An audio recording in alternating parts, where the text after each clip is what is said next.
বিজেপির পতাকা ফেস্টুন ছিঁড়ে জলে ফেলে দেওয়ার অভিযোগ তৃণমূলের বিরুদ্ধে। ক্যানিং পূর্ব বিধানসভার কাঁটাতলা এলাকায় বিজেপি প্রার্থী অসীম সাপুইয়ের সমর্থনে পতাকা ও ফেস্টুন লাগানো হলে তা ছিঁড়ে ফেলে দেওয়া হয় বলে অভিযোগ।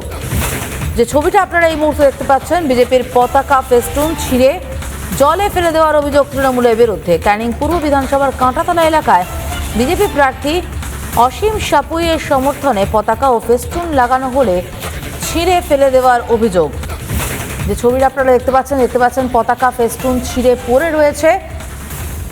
বিজেপি প্রার্থী ক্যানিং পূর্ব বিধানসভার কাঁটাতলা এলাকায় তার সমস্ত কিছু ছিঁড়ে ফেলে রাখা হয়। বিজেপি প্রার্থী অসীম সাপুই অঞ্চলের হেদেরাইট এবং কাঁটাতলা দুটি জায়গায় আমাদের ডোর টু ডোর ক্যাম্পেইন ছিল। আমরা তার জন্যে সুবিধা অ্যাপ থেকে পারমিশন নিয়েছি। কার্যকর্তারা সেখানে ফ্ল্যাগ ফেস্টুন লাগানো হয়, ভারতীয় জনতা পার্টি ঝান্ডা এবং ফেস্টুন, প্রধানমন্ত্রীর যে ফেস্টুন সেগুলো লাগানোর পর তৃণমূল আশ্রিত দুষ্কৃতীরা দিনের বেলায় সেগুলো ছিঁড়ে দেয় এবং আমরা এটা প্রশাসনকে জানানোর পর প্রশাসন এখনো পর্যন্ত কোনো স্টেপ